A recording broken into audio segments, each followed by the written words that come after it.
Magandang araw mga kabakons. For today's video, ang pag-uusapan naman natin ay tungkol sa electronic project board. Ito ang karaniwang ginagamit sa mga nag-aaral ng mga electronic para matuto. Pero sa mga baguhan, marami pang mga hindi alam kung paano ito gamitin. Dito mga kabakons, ituturo ko sa inyo kung paano po ito gagamitin, kung paano natin ma-connect yung mga components natin na hindi na tayo gagamit ng soldering iron. Okay, simulan na natin. Let's go!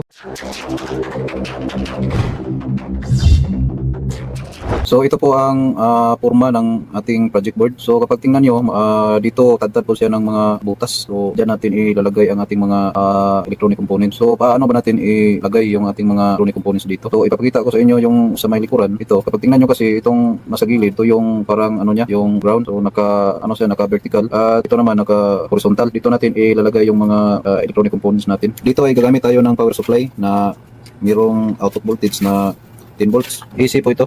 Galing transformer. So tingnan natin, meron tayong nakukuhang reading na 9.8 volts AC. So ito ang gagamitin natin para sa ating pagpagana dito sa ating project. Sa mga gustong matuto ng electronics, una ito po yung karaniwang ginagamit para matuto tayo. Ito ang tinatawag natin na project board. Sobrang dami kasi magagawa natin dito kasi hindi na natin kailangan magamit ng soldering iron para mailapat lang natin yung mga components na gusto nating ilagay.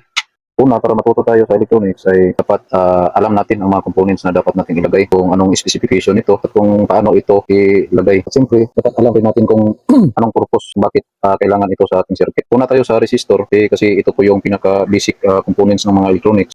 Maliit lang po ito pero malaki rin ang kanyang value sa ating mga electronic circuit. Sa resistor kasi meron po tayong tinatawag dito na color coding para malaman natin kung ilan ang value nito. At alamin din natin sa ating circuit kung ano po yung requirements natin na value. Ang resistor ay isang passive two-terminal electrical component na nagpapatupad ng electrical resistance bilang elemento ng circuit. Ang purpose lang kasi nito ay siya po ang makapag-reduce sa current flow. Adjust po yung signal level para ma-divide niya yung voltage. Meron po itong tatlong klase sa resistor. Merong 4-ban at saka 5-ban hanggang 6. Itong sample natin na resistor ay meron po itong 4-ban resistor po ito. Meron po itong apat na color. Ito ay 1 key ohms to 1000 ohms. Para mas madali inyong basahin kung ilan ang value ng resistor, dapat gumamit kayo ng resistor calculator. At dapat alam nyo ang value bawat color. Sa color coding kasi nito ay nasimula tayo sa black, brown, red, orange, yellow, green, blue, violet, gray, white, gold at silver. Itong sample natin ay 4-ban resistor. So nagsimula yung color niya sa brown. So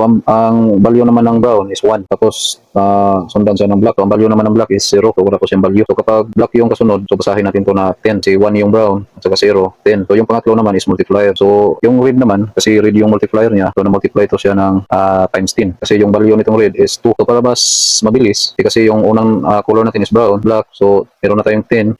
Multiply. Yung multiplier natin is 2. So dagdagan na lang natin to ng 2 0. Ganyan lang ang pag-measure ng isang resistor. Kapag yung multiplier naman is orange, yung orange kasi is 3. So yung 10, dagdagan na lang natin ng 3 0. So ang mangyayari is 10k ohm. Pagbasahin, so 10,000 ohms. Sa pag-yellow naman, tapos yung value ng yellow is 4. So dagdagan rin natin ng 4 na 0. Para ang mangyayari, magiging 100k ohms o 100,000 ohms. So ganyan lang ang pag-measure natin ng resistor. So ang gamit lang nito is to reduce the current flow. So tapos na tayo dito. So dito na naman tayo sa capacitor. So itong capacitor na ginamit natin, 1000 microfarad, 16 volt. Ang ilang mga capacitor tulad ng electrolytic at tandalum capacitor ay polarized. Tulad nito, ito yung tinatawag na electrolytic capacitor. So meaning polarized, dapat konektado sa tamang polarity. Kasi kapag hindi ito makonect natin sa tamang polarity, maaari po itong masira. Ang capacitor naman ay minimeasure ito into farad. So meron pong microfarad, picofarad at nanofarad. Pag sabihin natin na microfarad, makikita natin dito, ito ang nagmi-measure sa kanyang capacitance ng ating capacitor. At ito namang 16 volt ay ito po yung voltage rating ng ating capacitor. So kailangan alam din natin ito kasi bawat circuit ay iba't iba ang voltage requirements. Ang trabaho lang naman ni capacitor ating circuit ay dito po natin pagsamantalang i-deposito ang ating mga voltahe para maprotektahan ang ating circuit sa mga posibleng mga voltage surge, mga over voltage. Ngayon dito na naman tayo sa LED. Itong hawak ko ngayon is LED bulb na 3mm. Itong LED kasi meron itong 5 klaseng color. Merong white, yellow, green, red at saka blue. Minsan din mababase din tayo sa kanyang color kasi bawat color iba't iba din ang voltage rating. Tulad na lang itong hawak ko, ito ay color red. Meron itong voltage rating na 1.8 volts to 2.3 volts. At meron itong current 20 mA. Lahat naman ng LED bulb ay pare-pareho lang ng current 20 mA. At paano naman natin malalaman kung saan ang anode at saka cathode nito? Yung anode yung positive, yung cathode yun ay negative. Kung tingnan nyo mga kabakons, yung dalawang paa nito, ang isa mataas, ang isa maikli. Yung mataas, yun ang anode. Yung maikli, yun ang cathode negative. So diyan natin malalaman kung saan yung positive, yung mataas ang paa, yung pinakamataas na paa. At kung nagkataon na use LED bulb yung ginamit natin, at nagkataon na yung paa nito ay naputol nyo na at hindi nyo na malalaman kung saan yung matangkad. Kung tingnan nyo sa ilalim nito, yung lead niya is mayroong malaki at maliit. Yung maliit, yun ang positive. Yun lang mga kabakons kung paano natin makilala ang LED bulb. At kung meron naman kayong multi-tester, so i-check nyo lang sa multi-tester nyo. Doon nyo rin malalaman kung saan yung positive. Kasi umilaw naman yan kung tama yung paglagay nyo ng test probe. Naman tayo sa diode na 1N4007. Ang gamit lang naman dito sa diode doon sa circuit natin as rectifier in the power supply section para ma-convert yung AC voltage natin to DC with a filter capacitor. Ang paggamit din sa diode ay nakadepende rin yan sa voltahe ng ating source. Paano naman natin malalaman kung saan yung positive at saka negative sa diode? Kung nakikita nyo mga kabakons, itong merong guhit, yun yung cathode. So negative, yung anode, yung itim dito. So anode yan, positive. Ngayon proceed na po tayo sa ating project. So dito ipapakita ko sa inyo kung paano kung paano natin pailawin ang LED bulb. So dito una ilagay natin tong isang wire natin galing sa transformer. Tapos sundan natin sa diode kasi itong diode siya ang mag-convert sa ating AC to DC. So kung makita nyo sa ating project board ay lahat na naka horizontal ay connected yan. So marami tayong mga components na pwedeng ilagay sa isang linya.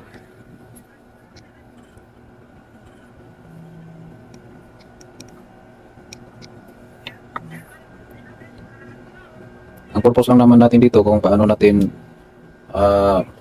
mapagana ang ating LED from AC source to from AC voltage to DC voltage.